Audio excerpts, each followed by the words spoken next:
For opposition bench, could you please indicate your veto? Oh wait, never mind. You already put your veto. So it's 2-3-1.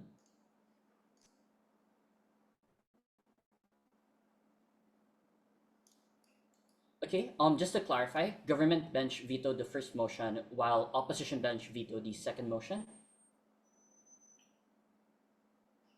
Yep. Okay. I'll just input government bench's speaker positions.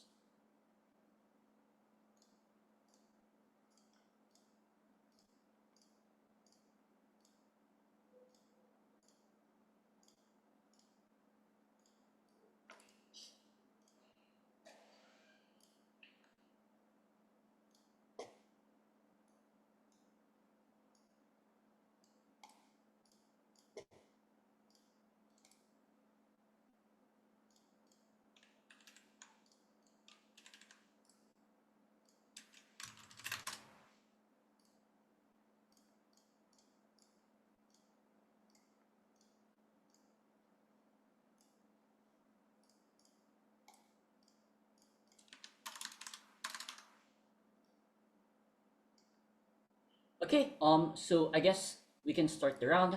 Hi everyone, welcome to the fourth round of this year's Summit Asian Parliamentary. My name is Palatino. I'm going to be your chair for today. My pronouns are he or they, although I prefer if you refer to me or anyone in the panel as just simply the panel. I have one panelist with me if they wish to introduce themselves. Hi, I'm Anshuman. Please refer to the panel as a whole, and best of luck for the. Okay, so debating on a motion, this House's job would continue to have faith. One thing to note for this round is that this is a silent round. So as soon as the round is over, teams are free to go. You don't have to hear any oral adjudication. You'll find out about the results of this round after break announcement, ideally. So to start off this debate, without any further delays, calling on the Prime Minister. Here. Am I audible? Yes, you're audible. Okay. Marziya, prefer pronouns are she and her.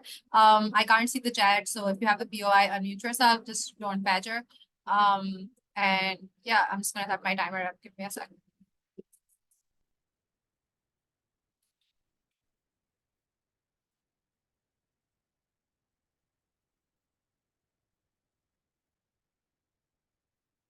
Okay, I'm starting my speech in 3, 2, 1. Panel, since this is an actor debate, we think it's important to kind of just start off with some characterization of what Job looks like within this debate and in terms of like the kind of mindset that he's making this decision to continue to have faith or not within, right? We think like right now, because of the kind of insane like trauma that he's gone through, this looks like the death of his children, this looks like his own physical health deteriorating, etc., etc. He's most likely to be feeling purposeless, right? And lost in terms of does not know whether like the current life that he's living has any like inherent worth in it. People that he's loved, he's lost, things that are important in terms of his physical health have become deteriorated. And he's also like going through intense feelings of grief in the first place, right? We think when within humans, when you are existing in such like situations of trauma and dealing with them, the kind of thing that you're most looking for is relief and comfort, which is why we think that like Job would inherently make a decision to continue to have faith, right? What do I mean when I say this? We think that like at this point, when I tell you that he's probably looking to like finding some sort of reasoning behind his trauma that kind of makes it to be justified, or he's looking for something to kind of give meaning to his own existence. We think that at that point, then it is in the best interest of Job to continue to believe, right? Why is this specifically so? Two reasons then. Firstly, in terms of like fear of punishment, but also secondly, just comfort in the existence of God, right? For some like inherent framing for my first argument, we think that even if God has not been explicit in terms of like his justification for giving Job these tests, because of like the kind of religious rhetoric that you see in most majority religions, specifically Christianity also, which is what I assume Job to be a reference to, you kind of have like this consistent rhetoric of, hey, the kind of struggles that you go through in this world are oftentimes tests given to you by God, and you are going to be rewarded for them in the afterlife, right? Most religions have that kind of concept of like, hey, no struggle goes unwatched by God, no struggle goes unwasted. If you have experienced trauma in this world, you will either get rewarded within this world, and if not, then in the afterlife, right? We think at that point, then Job, being a pious man already before these events have happened to him, is probably able to reasonably deduce to some extent that, oh, hey, this is probably God testing me in one way or another, simply because you have like loads of scripture where like this kind of thing has happened to prophets. It has happened to like multiple religious figures where God has kind of inflicted trauma upon them as a way of testing their faith, right? We think that at that point, then Job is likely to perceive this as one of the same things happening because of his prior existence of beliefs and faith within religion itself, right? We think at that point, then when he's made that kind of deduction that, oh, okay, this might be God testing me, we think that at that point, then he's also aware of the fact that in most religious rhetoric, you have tests often kind of ending up one or two ways, right? This looks like either punishment or reward. If you continue to like have faith and like believe in God, you get rewarded for it. If you don't, then there's much more likely that you get punished for it, right? We think at that point, then Job is much more likely to be afraid of that kind of punishment that God may have in store for him if he fails this test in the first place, right? At that point, then we think fear becomes a powerful motivator, but not just a powerful motivator, a general more assurance in terms of the existence of God, because of the simple fact that Job is probably able to ascertain that, hey, this is probably God testing me. And we think that makes him much more likely to continue to have faith within status quo, despite all of like the losses that he's accrued, etc., etc., etc., right? But then also on a larger idea, we think that the kind of like genuinely most important thing that Job gets out of his decision to continue to have faith is comfort in hard times, right? What we mean by this, we think that religious rhetoric, and this is also not just rhetoric that draws Job in, but also generally draws people in. It's a kind of rhetoric of, oh, hey, everything happens for a reason. Oh, hey, your struggles get heard in the afterlife. Oh, hey, when you die, it's actually not meaningless. You actually ascend to like heaven, and then you're able to have like this amazing, endless, infinite life where everything is perfect, etc., etc. And what does this do, right? And it's important to recognize that this kind of rhetoric isn't just simply there to like get people to like become Christians, etc. It is there to inherently get people to have a better satisfaction of life and look forward to kind of like life after death also, right? At that point, then what starts to happen is that people start to perceive all of like the multiple traumas and griefs within their life as something that is quote unquote worth it, because you get to go to heaven at the end of it, because you get rewarded, because it doesn't go unnoticed, etc., etc. We think that Job, being a pious man already, is probably also very familiar with this kind of rhetoric, right? And is probably much more likely to give into it in the face of such trauma and grief, because he is looking for something to hinge his comfort on. And we think that there is no such better thing but than this rhetoric, right? Because like look at it in this way, if you are a person who has just lost the children that you love so very much, at that point you have two choices, right? Either you believe, oh, hey, they're dead now, they're just going to like decompose in the soil and that's going to be the end of their existence, and that is that. Or you can choose to believe, oh, hey, their souls ascended to heaven, they're probably living like an amazing life, like going roller coasters in heaven with God, and I'm going to get to see them when I die and I'm buried in that same earth, right? We think at that point, then humans generally have like a tendency towards optimism, and if not optimism, just to believe in the kind of like impact that gives them the most comfort and is most serving to them at that point, because it's also realized that humans are inherently selfish also, right? So at that point, then Job, out of his own self, to reduce his grief, etc., I'll take you in a minute, is going to probably believe in and continue to believe in like the existence of an afterlife, the existence of a God that's watching over his children, etc., etc., etc., right? And we think that at that point this becomes important, because not just this does not just kind of like allow him to believe in a better fate for his children, but allows him to get over his grief and cope with it at a much better level than comparatively if he chooses to lose faith in the first place, right? I'll take your point. Is faith the only outlet or the only source of comfort? Okay, sure. This might not be like the only outlet of comfort, but it's a unique outlet of comfort, because what other thing is going to allow you to believe that your children's death was not meaningless, and that in fact all of what you're going through is worth it? We think that the kind of comfort that religion provides in terms of like the explicit assurance of reward, or the fact that everything happens for a reason, even if you are not aware of that reason, is not being offered to you by like therapy, for example, right? And so we think that at that point, then it becomes a unique coping mechanism that Job is much more likely to hinge onto and to continue to exercise some kind of belief and etc., right? Because you have to realize that even if the fact that he's gone through like this insane trauma and that he might be feeling like some sort of resentment towards God, it does not end up translating into him losing faith. Those feelings can coexist. He can have resentment towards God for like inflicting this test upon him in the first place, but he can also still realize that the inherent premise of God inflicting this test was to test his faith, and that if he does so, he will get rewarded. We think that this kind of specific rhetoric that, oh, hey, there is a greater plan to all of this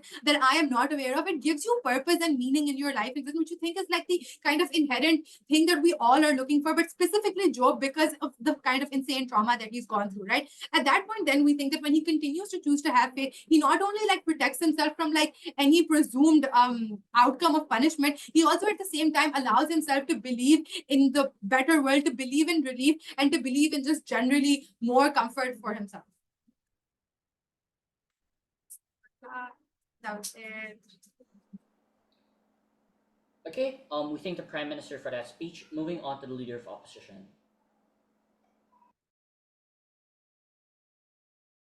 Hello, can you hear me loud and clear? Yes. Thanks. Yours through voice. Through voice now. Starting my speech in 3, 2, and 1. When you're vibe checked by God for no justification at all, I'd probably just say, Lord God, I'm not your strongest soldier, right? In this debate, I think it's clear, God is not benevolent, right? But 5 things I want to clarify before a couple of responses to the ideas that we hear coming from Prime Minister. Number 1, Job probably has no idea if he's going to hell or not, right? As the info slide states, he is given no indication of what will happen after if he continues to believe in or renounce God at the end of the day, right? But on side opposition, what do we think Job looks like, right? We think that he's an ordinary citizen who is pious and has gone through traumatic events. He doesn't know that his children dying, for example, losing all his wealth and his physical health declining, were all a product of God's test, right? But this is to say that this isn't a debate about which side of the house could bring Job to heaven or bring Job to the greatest comfort that there is, but a debate about where we can better inspect Job's perspective, because it's an actor debate to get to where he is better off at the end of the day. More so, this is not a debate about whether or not God is likely to punish Job at the end of the day, right? But secondly, I think we need to clarify what are the interests of Job in the first place, because I think it's far greater than the comfort that you hear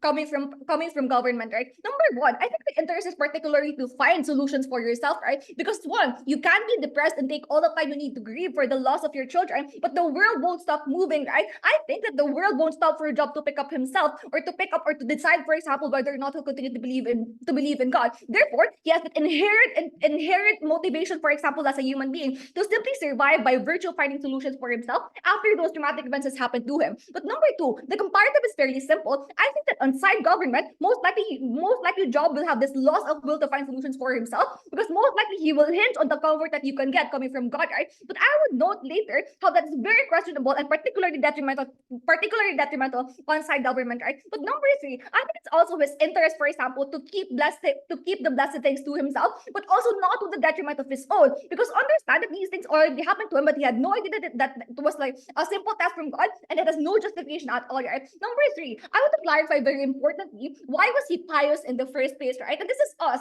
opening up the perspective to you of Job as an individual, right? Most likely he was pious because maybe he was indoctrinated as a child. Perhaps he went to Catholic school like me. I don't know. But most likely he was pious because he's blessed with wealth, with children, with the family, and physical health in the first place, right? So he's pious because he had a lot to thank God about for all these blessings that came into his life, right? But the 4th thing I want to note, therefore, is why is it valid that he loses that piety and he loses that faith coming from opposition? I think that piety is an important aspect of his personhood, most likely, that it's a part of his personality, for example, that probably looks like him relying on his faith, for example, as a coping mechanism and a source for gratitude for things like comfort. But probably the reason why he doesn't seek for help or other alternatives in the first place is because that faith is hindering him from exploring other alternatives, right? We think that just because he maintains his faith in God does not mean that God will no longer like test him or will no longer like make things harder for him in the first place, right? But 3, we think that it ought to be provided he ought to be provided a free will to opt himself out in the situation. Finally, the 5th thing I want to clarify is that on the contrary, what does continuing faith look like? Because government never explained, which is a crucial job of PM, what this looks like. Number 1, we think that this looks like reliance on God, but 2, most importantly, we think this looks like self-sacrifice, for example. That, for example, Job would have to give alms, for example, or give his resources to others,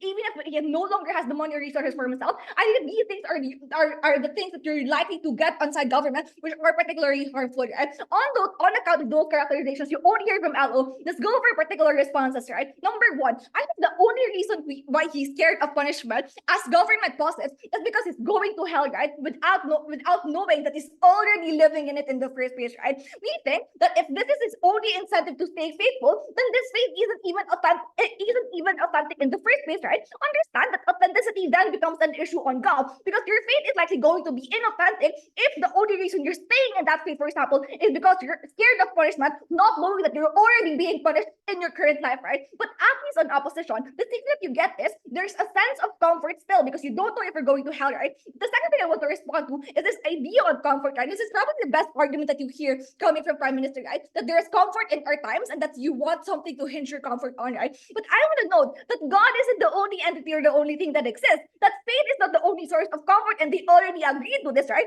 That the faith, therefore, we posit, is the one hindering Job from exploring other means of comfort, which is a valuable part, an intrinsic part of human experience. You significantly diminish and dilute coming from government side. I think, Point. therefore, on account of those responses, I want to argue two things. But before I proceed, yeah, sure, PI. What exactly sources of comfort are you talking about that helps you cope with the loss of your child and the loss of all of your money and property? I don't know, things as simple as having your comfort food, for example, or things as simple as seeing that grandma who always smiles at you on your way to work. These are simple sources of comfort that do not have to be as grand as that faith that you have to restore, because that faith most likely is going to be inauthentic on your side. Two things I want to argue then, right? The first is on how Job is most likely going to depress on God. This most likely is going to self-deprecate on their side, right? Note that Job's children died. All of his health was lost in the first place, right? His physical health already diminished, right? But God does not offer a justification for all of that. Therefore, most likely as Job, you get tormented to the point of being unable to do things like self-care. Most likely, you enter a pit hole of having this difficulty to function, to get up from bed every day, to find the purpose that you previously clung onto because these were the blessings from God. But suddenly, he took all those blessings away. Therefore, you're most likely to be depressed if you find that the reason of that torment, for example, was unfounded at all, right? I think that your torment will begin to grow to resentment, and when you grow that resentment, you're most likely to be depressed. You're less likely to redeem yourself, for example, coming from those traumatic events, right? I think that, for instance, for example, like Job would most likely question, "My God, why have you forsaken me?" But I think that the comparative coming from opposition is particularly simple, which is unnatural selection, right? Note that this analysis is important because Job needs to survive as a human being, not out of an unjustified test of faith, but to cope with natural selection. That's something that he only gets exclusively coming from opposition. But most likely, the comparative on government is simple.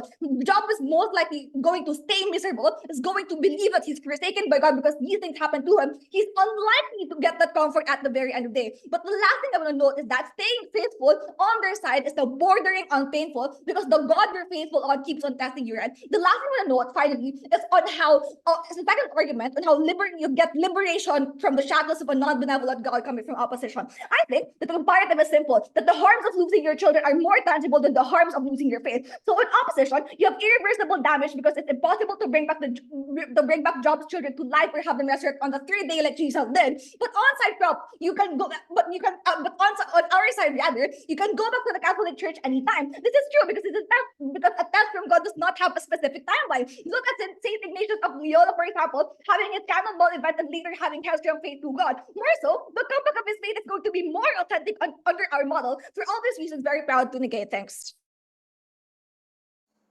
All right, we thank the leader of opposition for that speech. Moving on to the Deputy Prime Minister.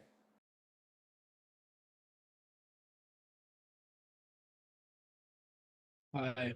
Okay, just a second.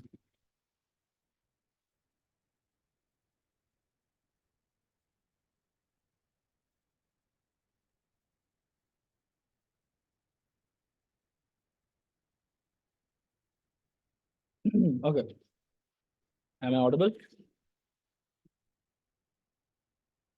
Yes, you are audible. Okay, beginning in 3, 2, 1. Job's children just died, lost all of his wealth. He's sick. He's sick to the point where he has lost the idea of what it means to be healthy. Life has gone down the drain. Once a very happy man is now heavily depressed. He's in a position where he doesn't know what to do because everything that he once valued and placed so much emphasis on has gone. Opposition tells us that having comfort food will fix this. Now, I don't want to strawman their argument. Their argument is that there are other that you can explore other sources of comfort or of coping in order for you to kind of cope with the death of your children. The fundamental issue that I have is Ob1 is supposed to characterize what these other sources look like. Or they are, if they don't want to characterize that, they have to tell me what this exploration can potentially result in. I don't know why the act of exploration in and of itself is a good thing.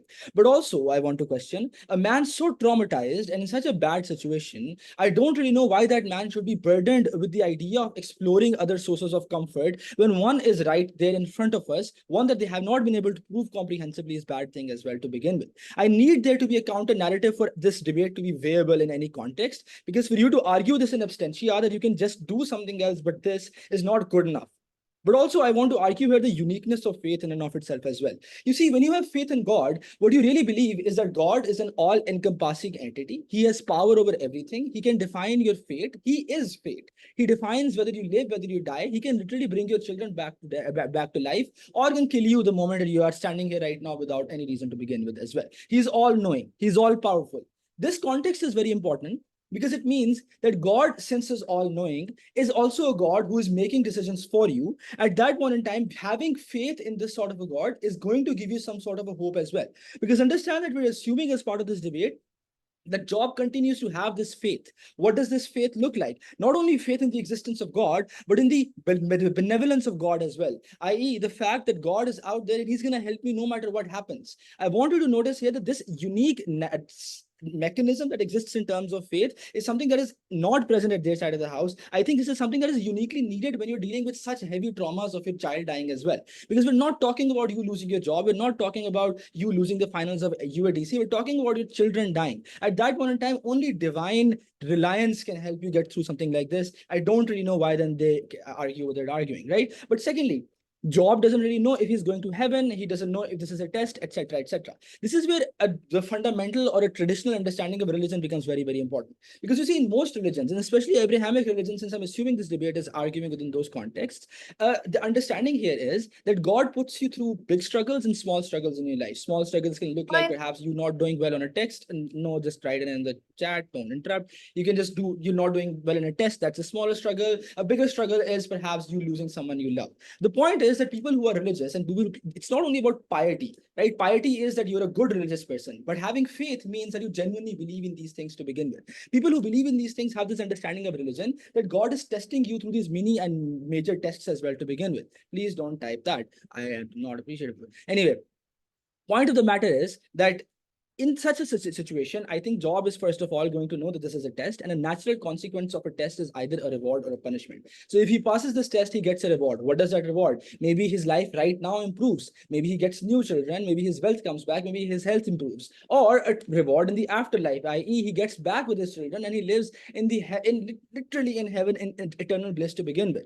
The other consequence of this, and the reason why Job then does not have it in his interest to kind of renounce his faith, is that God can also punish you for not believing in him. Sure, you can say maybe this is pretty cruel of God that he takes everything away from you and expects you to believe in him. I don't know, pass a value judgment, hate God, whatever, I don't care. Point is that Job should not renounce God to begin with. Why? Because once he does that, he's putting himself in a position where he can technically and very comprehensively go to hell or punish or get punishments within this life to begin with as well. I don't necessarily think that's a good thing as well.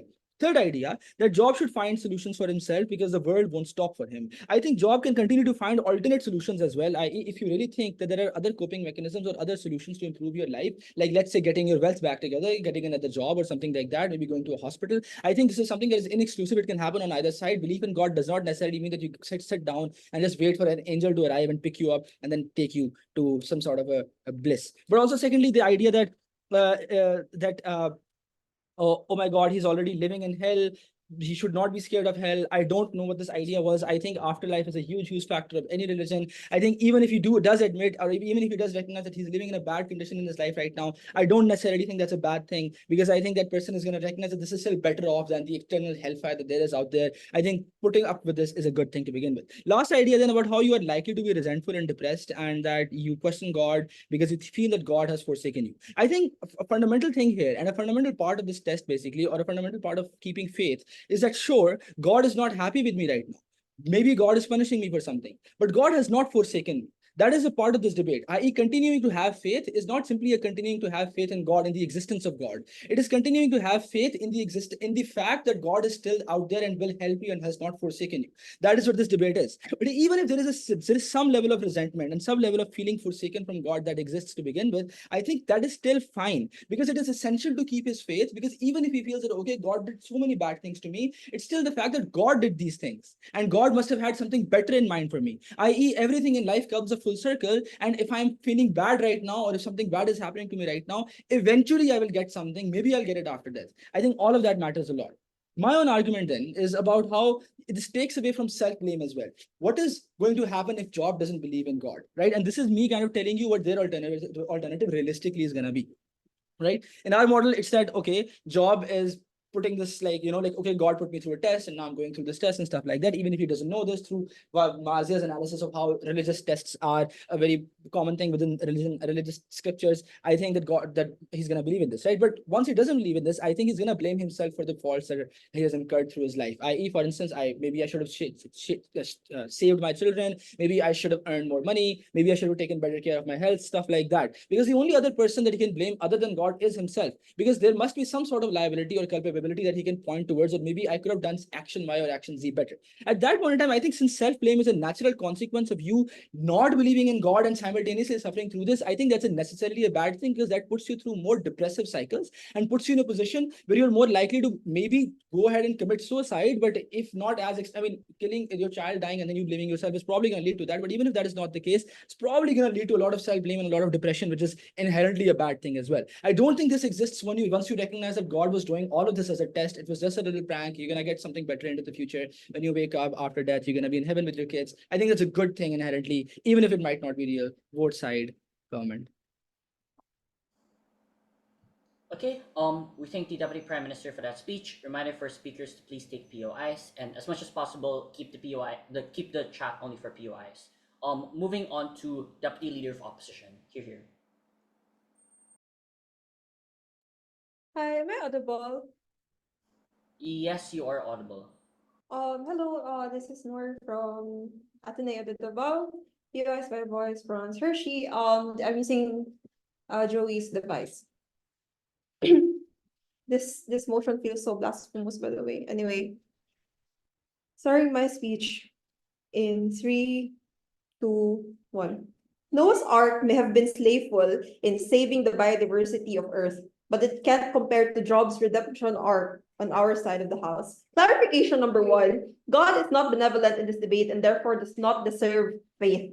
Why? Because it's already clear in the info slide that God is tormenting Job for the vibes, right? He's just doing this for no reason at all, not for him to probably reward Job with heaven at the end of the day. But we understand that we're viewing this from the optics of Job, who probably does not know that he's being tormented for no reason, and he's still afraid of hell. We think then that he's still being limited by the doctrines exist that he has believed in, for example, because he's been indoctrinated since he was a child, probably because he just studied in the Catholic school, because like us, for example, who's studying in Ateneo de Davao, is probably just the only or like the best school, for example, in his community. So he was forced to be indoctrinated to be Catholic, for example. So Job then doesn't know this, but he deserves to live a life as if he does, given that the context then is that he's already lost everything that he values, his family, for example, his wealth, and even his health. We think then that in the very few short months, for example, that Job gets to live, he probably deserves to live his life to the fullest. I'll be talking more about that later, but first, rebuttals. God's case only applies if Job's faith can help him hope and find comfort in his faith. We think this will not happen. Why? Because actually, it's inauthentic. You got want this from Joey because it's clear that he only is faithful at this point in time because he's afraid of hell, right? Notice how it's very clear coming from Joey's characterization, something that you never even got coming from government side, that he was faithful in the first place because he was blessed with kids. He was blessed with all the treasures, for example, a good job perhaps, or even a good body, etc., etc., and perhaps because he was also indoctrinated. So we see then that there is no longer any reason for him to stay faithful, because even if he doesn't know that he's being tormented for no reason, he's just faithful right now because he's afraid of being tormented in hell, for example. So at the end of the day, his faith is inauthentic and probably is no longer a source of comfort for him at this point in time, which means to say that it's better for him to find comfort somewhere else, like his friends, for example, or soliciting love from his family, or an affordable therapist, for example, or like rationally dealing with all of his problems, for instance, like thinking about how he can regain money, for instance, what were his mistakes and how he could improve himself, etc., etc. Or maybe he could go and work out so he can like physically improve himself, etc., etc. There are a lot of ways to find comfort in this world, but the thing is, we have to understand, coming from opposition and even proposition, that the religion in and of itself is limiting by nature. I will talk about this later in extensions, but then I feel like I remember a lot of Drake coming from government side and how they power up God's plan, right? Notice how God is out there, they say, but we think that it's very clear in the info slide that God is out there as a puppeteer, for example, who just wants to hurt Job. We think that this divine reliance then coming from Job in and of itself is harmful because it means to say that he's not actively seeking out other alternatives in order to better his conditions, which means to say then that he will not opt into other things like therapy, for example, because he thinks that God is the most powerful out there who will probably provide him with the things that he needs, like the betterment of his life. We think then that when they say that, when government or DPM said that at least Job has someone to blame on their side, I think that it's contradictory to their case, because if you want to stay faithful to an entity like God, for example, you're not really supposed to be blaming them for your hardship or something like that, because if you're going to be faithful, it probably means that you're going to be praying for them for betterment, for example, and not resenting them or blaming them for what you're going through. This is something that you got from Joey. The resentment is it's worse on government side, because if you keep on believing in God, then you also believe that they are the one that's causing you to be so miserable. This is very clear. Now on to my extension number 1. Why is Job better off faithless? We think that liberation from the cage of doctrines that limit his maximization of his context is better. Why? What are these doctrines? It's probably something that is limiting his sexuality, for example. It's probably something that's like compulsing him, for example, to give out alms even though he doesn't have alms, for instance. It's probably something that's like, for example, if he's Jewish or something like that, or a Jehovah's Witness rather, stopping him from getting blood even though he needs it. These are the doctrines that are limiting him from getting better physically, for example, or maybe from getting better as a person as a whole or at large. So we think then that this religious doctrines that kind of compel resilience in times of hardship are intrinsically harmful in this case, because it could be toxic to his mental health to think that why am I being like tormented even though I'm faithful, for example, or maybe he's not seeking out mental health assistance because he thinks that God will provide. So this then will become extremely limiting to him in terms of coping mechanism, and then his mental health will be strained, and then there will be over reliance in times of crisis towards God. So then there will be no attempts or little attempts to improve his situation with pragmatic means. For example, going out and seeking out dialysis because he's Jewish, he will not do this anymore. Jehovah's Witness rather, he will not do this anymore because he's limited by the religion then. So new perspective of life and definition of meaning making then can be achieved on opposition when we tell you that the shackles will no longer exist, because then he can explore better or other avenues of his personhood, or perhaps he can explore better medical treatments, for example, or perhaps he can find pragmatic ways to deal with his grief. So this existentialist approach is something you only get exclusively on opposition side, where he derives meaning on his own terms rather than based on a religious doctrine or a manual on how to operate as a human being. We don't get a how to human thing. We get a subjective context, for example. A subjective context you can only addressed with subjective responses, something that is limited when you believe in a faith that is limiting your choices, for example, as a human being. So then you can discover more about the boundless version of yourself as Job then. This is something that we want coming from opposition side. So what's the impact of my case? We think that we want Job to explore his personhood and other avenues for comfort. On government side, they opt to give Job this one and only option for comfort, which is his faith in God, for example, or the fear of hell, etc., etc. We think that there is more to this than in this world, right? We want him to explore his personhood, who he really is, for example, or maybe he could go and explore other ways or therapy, etc., etc. He's sick and has no money to cure himself and wallowing in depression with nothing but the hope of God alleviating his pain and his crippling fear of hell. This in itself is already a recipe for disaster. He's already dying, but he hasn't enjoyed the joys of this world. This is something we regret coming from opposition side. Thank you. Okay, we thank the Deputy Leader of Opposition for that speech. Moving on to the government web. Hello, can you hear me fine? Yes, I can hear you. Okay, cool. PYs in chat, please. I will take you at some point after I see PY popped up. Okay, starting my speech in 3, 2, 1. I think the characterization of job situation is important. And I'm going to rehash this because I don't really think opposition understands the stakes of the situation that they're talking about.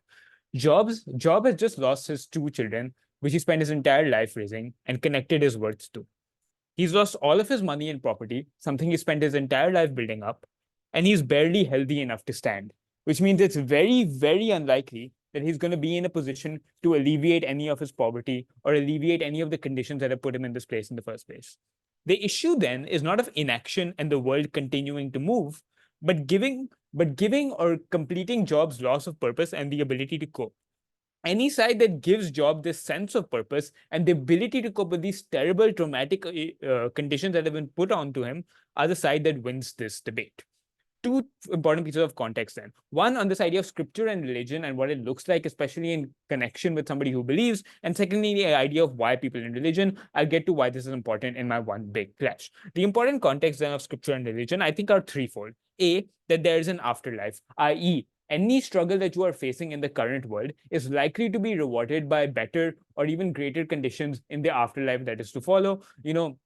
That's to say, even the best conditions of the current world don't match up to what you have down there. So it is okay for you to struggle to certain conditions now because you will be rewarded later. Secondly, on this idea of tests, that is to say, in scripture, generally, you have a lot of stories of prophets and people being tested to make their faith stronger, to reward them later, or be part of God's grand plan. That is to say, this idea of everything happens for a reason. And even if there are certain conditions or certain actions that you don't recognize right now or might render your life meaningless right now, it is important to note that there is a grander plan that God has that will make sure that everything works out in the end. I think these are important pieces of framing in terms of scripture and religion that become important in my clash in a second. But secondly, on the idea of why believe in religion, I think, sure, you can have all this idea that opposition talks about in terms of things that you're grateful for. But also importantly, I think there are a lot of other reasons people are likely to believe in religion, specifically stuff like grander questions of life that you don't really understand, i.e. how we came to be, or like other questions such as where are we going from here. I don't think Job's only reason to believe was that he had things to be grateful for. I think he had other reasons to believe beyond that. I think that becomes important in my clash. The clash then is very simple. Who makes Job happier? And I think this is twofold, i.e., will he believe this is a test and does it give him reason in that regard? And 2, will this allow him to cope? Dealing first with the idea of will he believe it's a test? I think opposition comes up and says, only as a refutation, that Job doesn't know it's a test. And while there might be a fair refutation, I would say the fact that it's unmechanized or they don't really explain it at all means that you can't really credit it as a panel. I think there are 2 reasons then Job is likely to believe that it's a test, right? A, the rhetoric of test that has existed in the scripture and religion that he has been growing up with or reading for the past couple of years, decades, or whatever.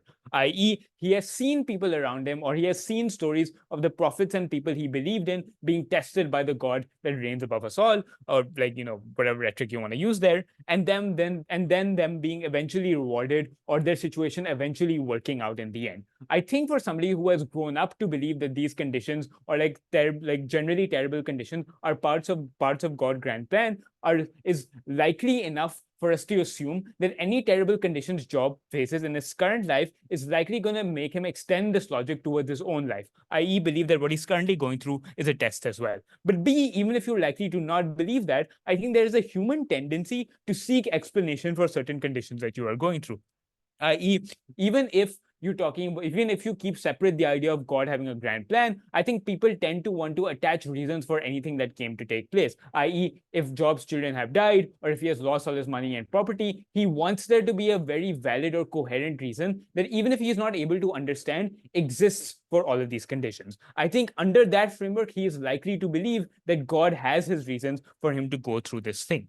I think in that sort of sense, Job is likely to believe that it's a test, but also it is likely to give him reason to continue to carry forward and continue to carry on through these struggles because of all of these reasons or mechanizations that he is likely to believe in, making our world exclusively have unique reasons why Job is likely going to carry on and not just kill himself in the face of all these traumatic incidents that have taken place there. What is the comparative then on side opposition's world that they don't really contend with? If you buy this idea that humans this tendency to seek explanation, you also then buy the idea that Ahmad brings about in the second speaker speech, that these people are then likely to self-blame in the absence of this reason or this explanation. That is to say, there is a gap that is created when you are faced with all these traumatic incidents and you don't have any reason for why they might have occurred. In that gap, then, I think Job is a lot more likely to place himself as the cause for why his children might have died, for why he has lost all his money or property, or why he is sick. Specific reasons that would then make his life a lot worse and make him a lot unhappier. I think that's the exclusive harm that exists on side opposition's world. But then secondly, on this idea about will it allow him to cope? I think yes. Religion has exclusive and specific mechanisms that allow you to deal with certain traumatic incidents in your life. And I think that's part of the appeal to religion, something that Marziya talks about in her first speaker's speech. Especially considering specific things like Job's children dying have like parallels in religion that allow you to cope with this idea, i.e., even if your children have died and you think you're not going to see them again in this world, eventually when you pass away, after you make it through your struggle, you will see them in the afterlife, you will get to reconnect with them. I think that's an exclusive benefit that allows Job to cope with the loss of his children in our world. But I think B, something that's sort of like contingent on something we've explained before, it gives him a sense of reason as to why all these things happened. He's likely to carry on, considering that he thinks this is a test and that he needs to struggle through this test, a sort of struggle that allows him to cope with everything that's going forward. But I think since these are exclusive benefits, I think what's also important to note is that nothing that side opposition talks about in terms of benefits or like alternatives is necessarily exclusive, right? That is to say, I don't really understand why you can't look towards family or friend or therapy on our side of the world as well. I would posit, in fact, that under the traumatic incidents that you face, Job is a lot more likely to turn towards these alternatives in our world as well, considering that not only does he have faith from God that this happened for a reason, that faith and that reason in and of itself is likely to allow him to bring him out of his shell and then engage with his families and friends and allow them to comfort him as well. I don't think this is an exclusive idea that they're trying to present. I don't think believing in God is equivalent to not taking action into your own comfort. I think, in fact, scripture and religion often pushes people towards action, often pushes people towards working harder and like sort of converting themselves outside of these grander religious beliefs that give them enough purpose and enough drive to make it through the next day. I think that drive and that purpose is exclusive to our world. I think for those reasons, proposition takes the debate. All right, we thank the government whip for that speech. Moving on to the opposition whip.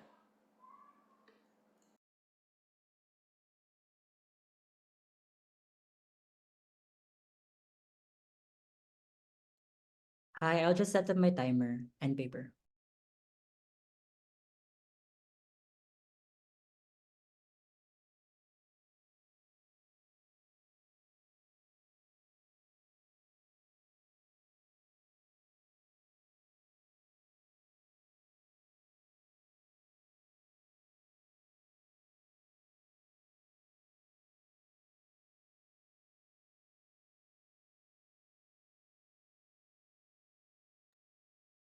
Hi, my name is Henson. Pronouns are he, him. POIs through voice. Wait lang. POIs through voice, and I'm the opposition whip. So I'll be starting my speech in 3, 2, in 3, 2. Wait, am I audible? Yes, you're audible. Okay, I'll start my speech in 3, 2, 1. If RuPaul were to meet Job, RuPaul would say, redeem yourself. And if Job were to do that, Job would do it better on our side. There are two things that I'll be discussing in this speech. First, I'll be discussing where is Job better off. But secondly, why is Job more likely going to favor faith in himself than faith in God? But before all of those things, I'm going to give responses first to like government, right? Firstly, is that they say that he would believe Job is more likely going to believe it's a test. There are two responses to this. Firstly, we think that if Job does believe that it's a test, right? We think that it's going to be far worse because he would feel that he's punished, meaning he's going to be tormented, and we think that this torment is going to grow, which is going to be like resentment, for instance, right? But secondly, is that he will struggle to understand that why God is actually like giving him a test, right? So we think there's something that's going to be like bad in his like overall self, and etc., right? But secondly, is that government said that Job is more likely going to self-blame on our side. There are three responses to this. Firstly, we think it's okay because at least even if Job does self-blame, he is still able to redeem himself because he has will, because he loses faith, because he understands then that he has to lose his faith, right? But secondly, because you incentivize him to make better choices and mitigate the pain that he feels. But thirdly, because there is comfort, but there's comfort on our side because he will make better choices, which means then that he will think that like he have to find he has to favor these choices, right? Because he believed that he's not altering God's plan if he loses his faith, right? And understand that God can provide comfort under government's world because we have to like take note panel that God doesn't have plans in the first place. And it's something that's already stated by leader of opposition, deputy leader of opposition, right? So before I proceed then, I'm going to discuss then two things. Firstly is that where is Job better off? But secondly is why is Job going to favor faith in himself than faith in God, right? So firstly then is where is Job better off? What are the materials to get from opposition? Firstly, we told you that in government's world, Job is more likely depressed than in opposition's world.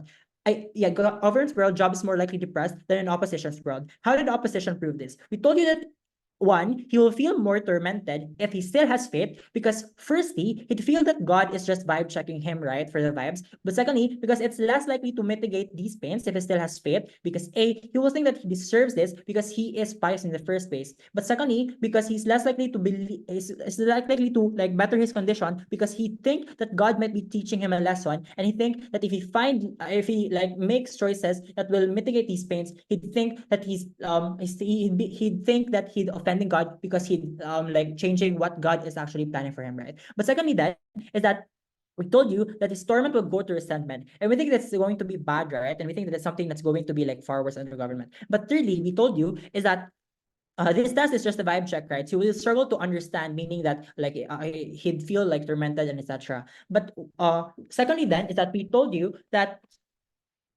we told you that Job is more redeemed on our side because firstly, he'd have liberation of doctrines that constrict his life, right? Maybe he's gay and he'd like because of this doctrine and he'd feel like he doesn't deserve like to come out and etc. etc. But secondly, because religious doctrines like compel resilience in times of hardships, right? So we think it's going to be like difficult for like Job to redeem himself under government's world in comparison to like opposition's world, right? Why are these materials coming from opposition then debate winning and important? Firstly, because we explain how the pain that Job gets from government's world is far greater than the pain he gets in opposition when he loses his faith. Hence, Job is likely to lose his faith. But secondly, we explained how Job is still able to find comfort and have a meaningful life because Job is able to redeem himself.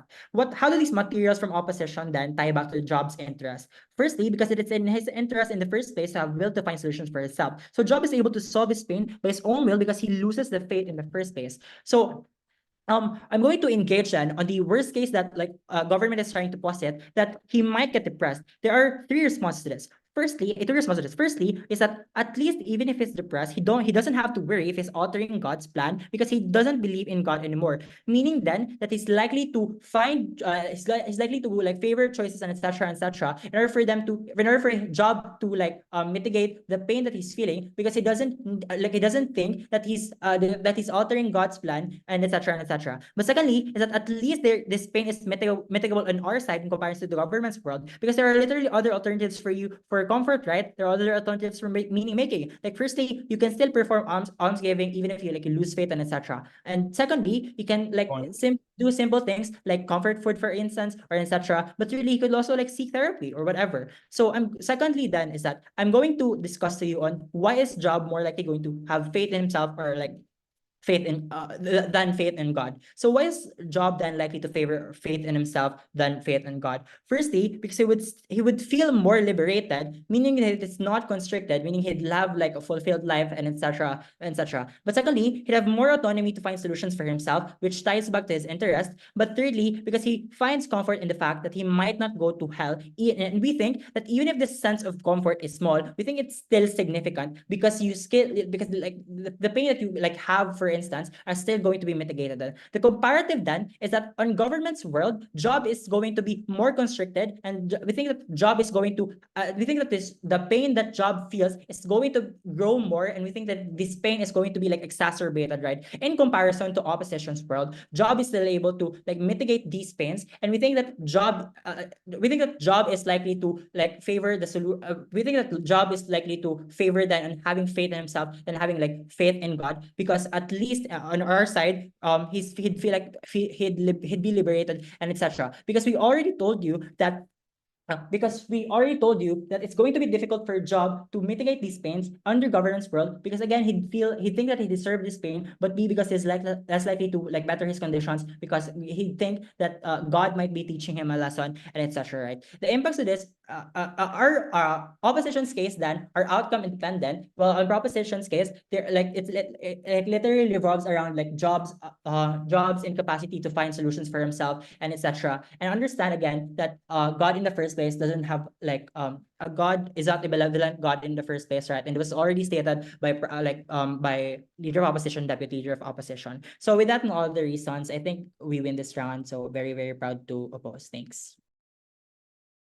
Okay, we thank the opposition rep for that speech. That concludes the constructive part of this debate. Moving on to the reply portion, starting with the opposition reply. Here.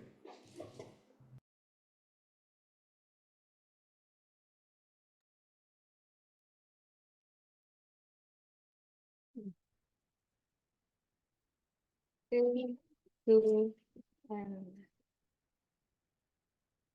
1.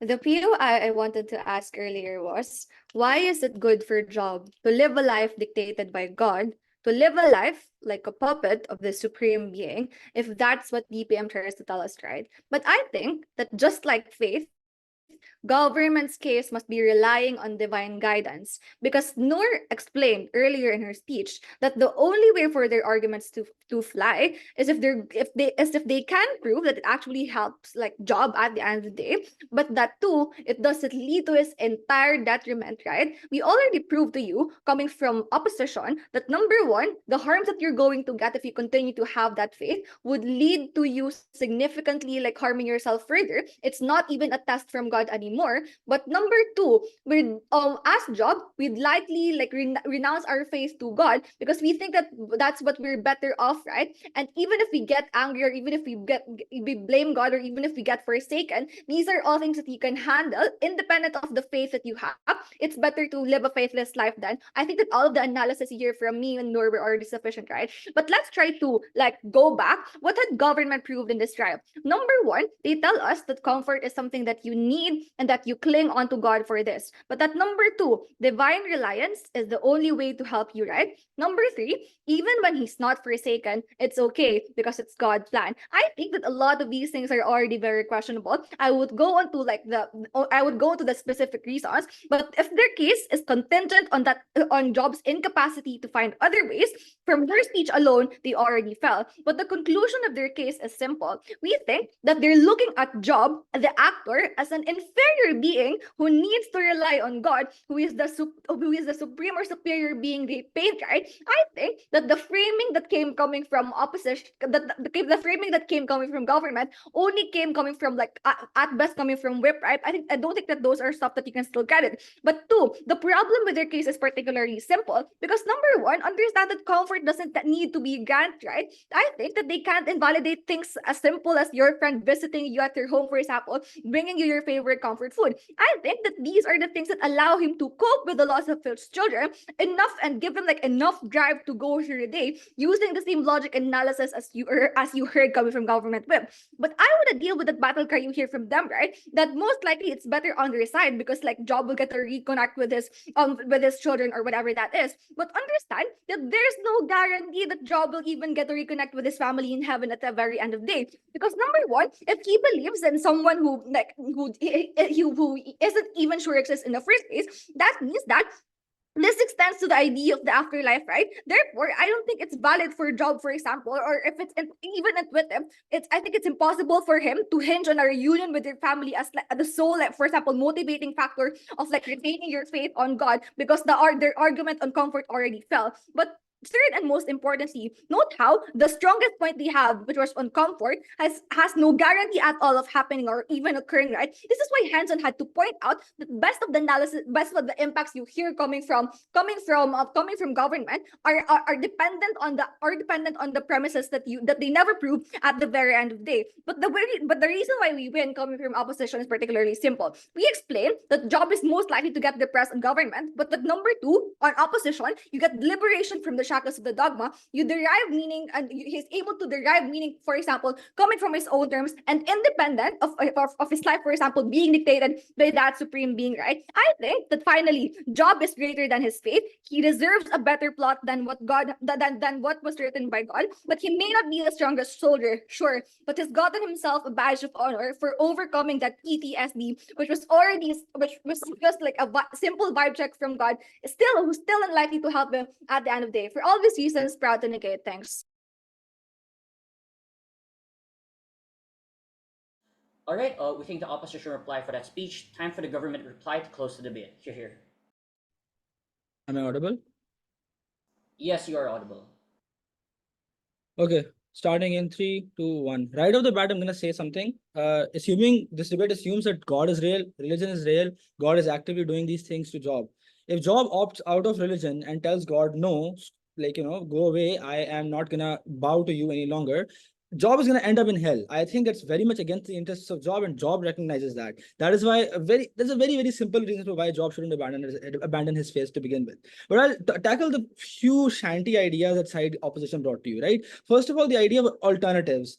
Go eat ice cream because it's your favorite food. Your children just died. That'll help. Go do therapy. The therapist will tell you why your children died and will give meaning to the lives of your children. Or go talk to your parents because you lost all of your wealth, everything that you had worked for the rest of your for the entirety of your life. You're literally at the lowest point in your life. Man, sure, some of these are mechanisms that might help alleviate some of the grief that you're in, but they're not necessarily the only ones they're not necessarily the ones that are going to work to begin with, because this is a very, very extreme situation to be in. Point of the matter is, and very importantly, that I think these are inexclusive as well. I.e., you can do all of these. You can do all of these while simultaneously relying on God, because God tells you, and all religions tell you, that you have to do your best, do best within your own circle of influence, and then what is outside of your circle of influence is something that God will handle for you. At that point in time, I think this is an inexclusive thing to begin with. But the exclusive impact and uniqueness of religion is very, very important as well in terms of a coping mechanism. Because look, you can talk to your parents and they can tell you, it's okay, you're going to be fine. Sure, your kids just died, but it's going to be all right. Or your therapist is going to point out some issues you had as a child. But when you look towards God, you're going to find divine help from an all-powerful being. You're going to get help, or you're going to rely on the wisdom of the one who literally created the world to begin with. You're going to realize the fact that your life is eventually going to come in a full circle, because that is what his scriptures tell me. Because that is what I genuinely internalize and believe as well to begin with. I think that as a coping mechanism is much, much more impactful, because the actor that you're relying on is not only someone who has the only power to kind of make your life better, but also is the one that you genuinely trust and have trusted for the rest of your life to begin with as well. I think that's the best way to go about this. But secondly, the idea that religion is limiting, right? It denies recognize many things, and especially things that help with hardships. Number one, I think that you can still access all of the things like therapy, etc., within religion as well. The example of a Jehovah Witness is very, very limited. It's a very outlier kind of an example. I think within all major religions you can do that. But also, secondly, like ideas like being gay are not necessarily part of this debate. I think they're not specific to the context of the tragedy. The tragedy that we're talking about. If he was gay, he would have probably left Christianity a long time ago because it was so unsupportive of his sexuality. Thirdly, the idea that resentment against God will exist. First of all, I don't necessarily still know why resentment against God is bad. Because you see, even if you kind of do blame God internally that, okay, I believe in you, right? You did this. This is probably a test, but I'm not happy with this. You shouldn't have done this, but I'm gonna still continue to believe in you. I don't know why resentment in and of itself is bad. But also, secondly, I wanted to know that Job's belief is absolute, i.e., he genuinely does believe in God. Why should he then actively give up heaven, panel? Because in a case where you genuinely believe that God exists and recognize that as an absolute truth, even if you do resent against God a bit or a lot, you're not gonna want to actively give up heaven as an act to begin with. Therefore, resentment becomes a really not that important part of this debate as well.